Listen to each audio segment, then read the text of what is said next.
নমস্কার, আমি বন্দনা। আমার কিচেনে আপনাদের সবাইকে স্বাগত জানাই। আবারও এসে হাজির হয়েছি চিনেবাদাম ও বড়ি দিয়ে নিরামিষ লাল শাকের একটি রেসিপি নিয়ে।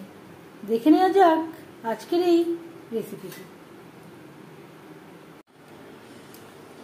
লাল শাক ভাজা তৈরি করতে এখানে আমি পরিমাণ মতো লাল শাক নিয়েছি। লাল শাকের শিকড় সহ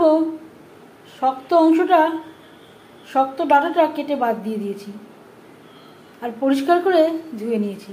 এবার আমি কুচি করে কেটে নিয়ে ফিরে আসছি। শাক আমি কুচি করে কেটে নিয়েছি। 2 চামচ রিফাইন্ড অয়েল গরম করে নিয়েছি। দিয়ে দিলাম একটা শুকনো লঙ্কা ভেজে নেওয়ার পর দিয়ে দিলাম খুবই সামান্য পরিমাণে কালো জিরে। লঙ্কা কালো দিয়ে ভেজে নেওয়ার পর দিয়ে দেবো লাল শাক।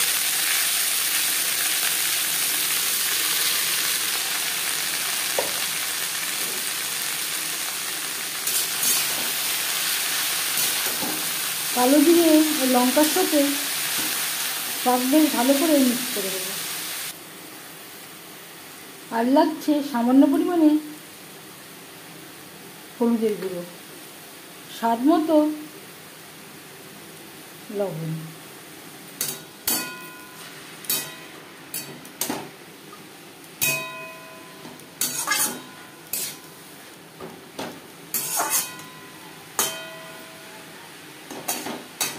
লবণ হলুদ শাকের সাথে মিক্স করে দেওয়ার পর গ্যাসের ফ্লেমটাকে লো টু মিডিয়ামে রেখে ঢাকনা চাপা দিয়ে 5-6 মিনিট রান্না করব। 5-6 মিনিট রান্না করে নেওয়ার পর গ্যাসের ফ্লেমটা বন্ধ করে দেব। একটা পাত্রে উঠিয়ে নেব।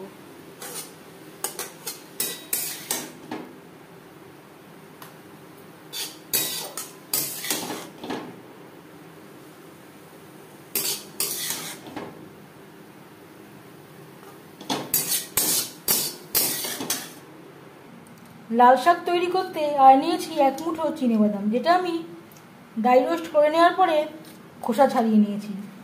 কিছুটা পরিমাণে বড়ি আমি গুঁড়ো করে নিয়েছি। একেবারে গুঁড়ো করে নিই, একটু দানা রেখেই গুঁড়ো করেছি।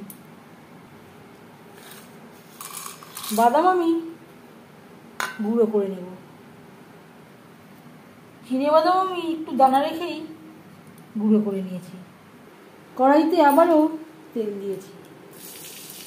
দিয়ে দেবো 2 কাঁচা লঙ্কা আমি এভাবে একটু সাইডে রেখে দিয়েছি। তার আগে দিয়ে দেবো বড়ি ভেজে নেব।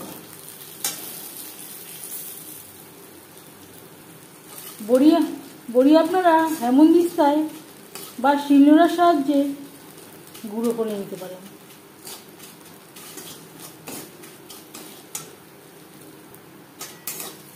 বড়ি ভাজা হয়ে গেছে, এবার লঙ্কা মিক্সড করে দেব।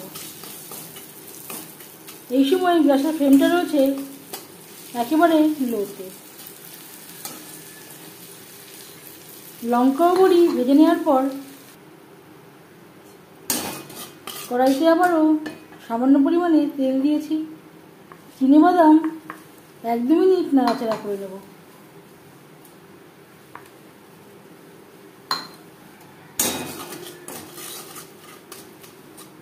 চিনেবাদাম আমার ড্রাই রোস্ট করা।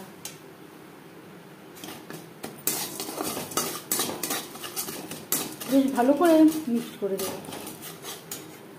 এবার দিয়ে দেব শাক। আপনারা চাইলে এই পর্যায়ে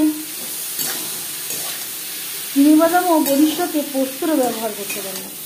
আমি আর পোস্ত ব্যবহার করলাম না। 3-4 মিনিট রান্না করব।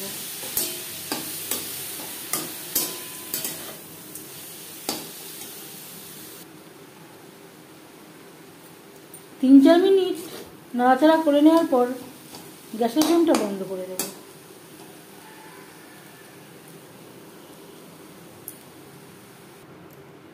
এভাবে লাল শাক বানালে এর স্বাদ কোনো অংশে অনুষ্ঠান বাড়ির থেকে কম হবে না। এখানে চিনেবাদাম আমি গুঁড়ো করে অ্যাড করলাম। আপনারা চাইলে গোটাও অ্যাড করতে পারেন। এই রেসিপিটি কেমন লাগলো অবশ্যই জানাবেন কমেন্টের মাধ্যমে। যদি এই রেসিপিটি ভালো লেগে থাকে লাইক করবেন, শেয়ার করবেন, সাবস্ক্রাইব করবেন আমার চ্যানেলটিকে, বেল আইকনটা প্রেস করে দেবেন। যখন আমি নতুন ভিডিও আপলোড করব তার নোটিফিকেশান সবার আগে আপনার কাছে পৌঁছে যাবে। আপনারা সবাই অনেক অনেক ভালো থাকবেন। এই ভিডিওটি দেখার জন্য ধন্যবাদ।